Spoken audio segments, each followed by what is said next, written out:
Subscribe to our YouTube channel and hit the bell icon so you never miss a video from Radio 1.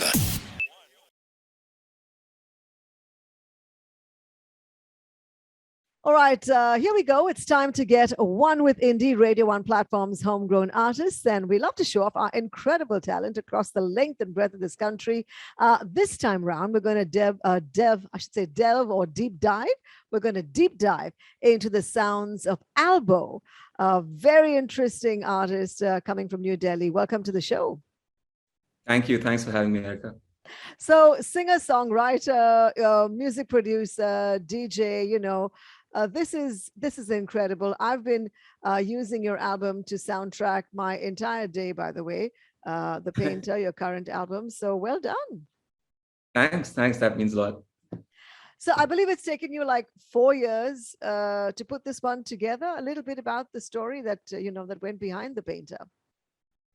So initially, I wrote the first track, Red, 4 years ago. And that was when I was learning production as well.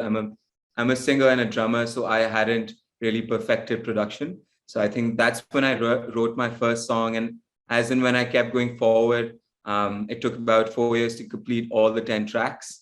And the album in itself talks about this concept of synaesthesia, especially the blending of different stimulus. Like one can associate colors with certain shapes or smells with certain sounds. So the idea behind the album is to associate color with sound and emotion. So I know there are a fair few creative people and artists around the world who are synesthetes, people who kind of visualize sound in a color. Are you one of them? I think so. I think a lot of my experiences, especially at music festivals, have been visualized instead of like being an auditory stimulation.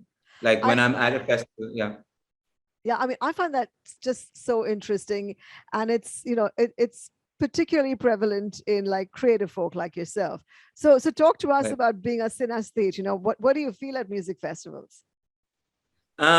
So I feel certain times when I've been at certain music festivals, depending on the genre of music I'm listening to, a certain color is evoked in my mind.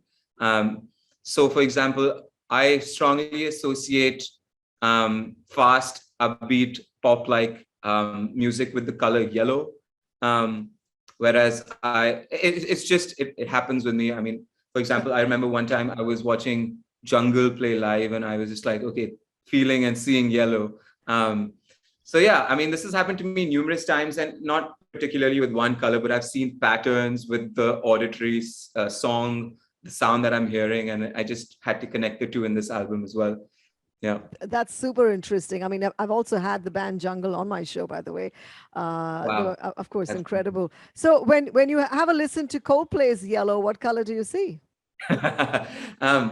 Actually, I see maroon with the song Yellow.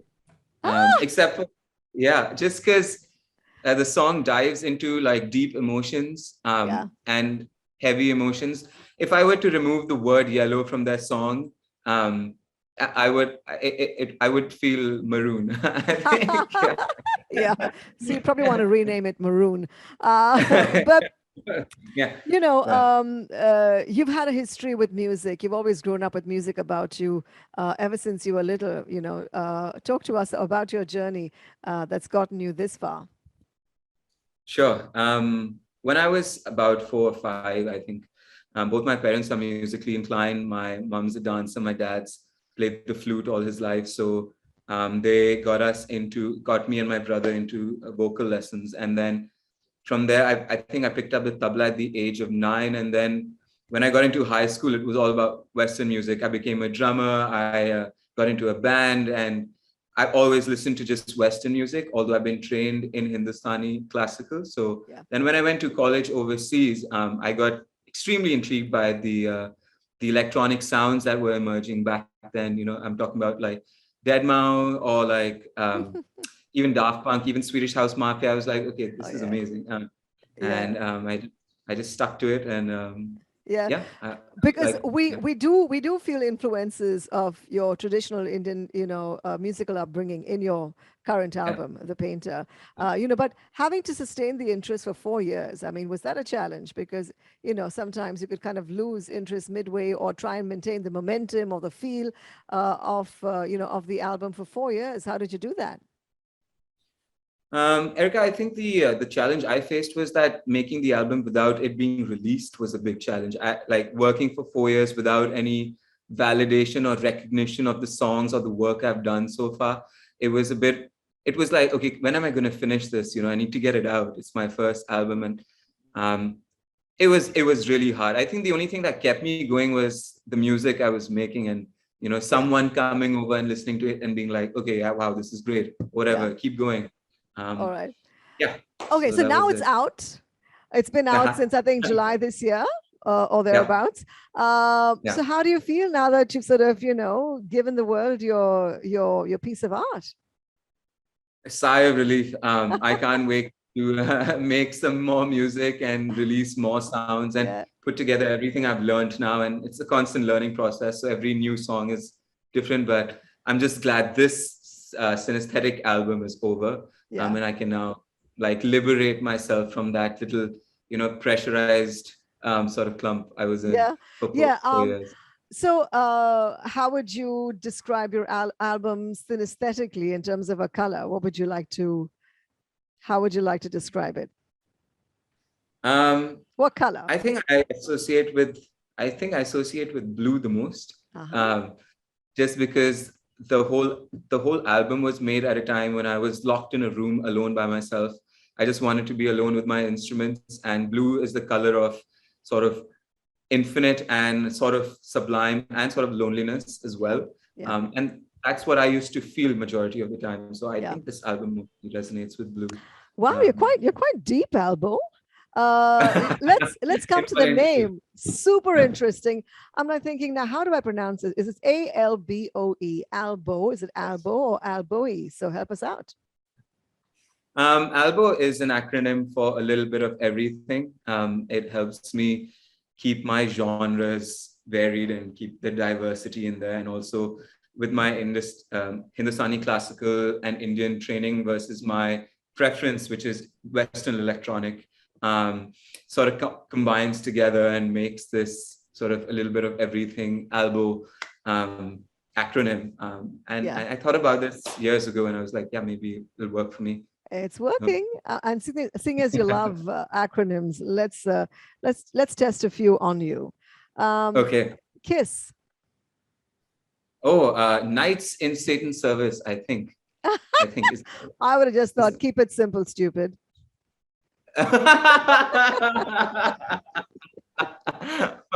Oh man. All right. I, What about Porsche or Porsche? Porsche. I'm drawing a blank. I'm drawing a blank. I could make one up, but no, I'm Go for drawing a it. blank. Um, people of racing, superstitions have energy. I don't know. Proof of rich, spoiled children having everything. Porsche. Oh, yeah. Wow. I'm going to remember that one. What about Hong Kong? Hong Kong. Could be an acronym for. You're throwing me some curveballs here. Wow. Of You course have. I am. What is it? Come Well, hug only nice guys and kiss only naughty girls. on. Oh. I'm sorry. I'm on a roll here. I'm on a roll. What about fat? PHAT. Fat. Um, I was going with people have assets. Thanks. I don't know. Yeah, that it could work. It could work. Or just, pretty hot and tempting. As in, he's Yes. fat or she's Wow. fat. Okay. As you can tell, I think I love acronyms more than you do. But anyway. I'm gonna write these. Yeah. Yeah. So here's one that I've picked. I've picked gin and tonic. for a lot of reasons. But the single Gin and Tonic really stood out. It really, really made me want to dance. And I think, we'd love to hear that on Radio 1. So a little bit about that tune, the making of it, and let's get you to introduce it to our listener. Sure. Gin and Tonic was one of the popular choices of drinks in 2018. Let's keep it I feel like there was a big shift in my circle of friends from the traditional whiskey to gin and tonic. And I wanted to, with this song, highlight how a small opportunity can, something so small as like giving someone a drink can be like a conversation starter, the beginning of a new relationship, the beginning of a positive night at a party, anything, something so trivial, but yet so opportunistic that can, and in this case, I just used gin and tonic as the modus operandi. And I was just like, gin and tonic can connect two people and so forth. This song in the album is such that gin and tonic is the catalyst between two people, and it causes it creates love and right. Yeah. Wow. Okay. We like that. I'm going to sign out with that. And I have to say, Alboe, it was such a pleasure meeting you and chatting with you. And we're happy to play a song right across the Radio 1 network. So thank you so much for joining us. Thanks, Erica. Thanks again. This is great. Yeah. Thanks for watching. If you like this video, then subscribe to our channel and press the bell icon so you don't miss out on more content.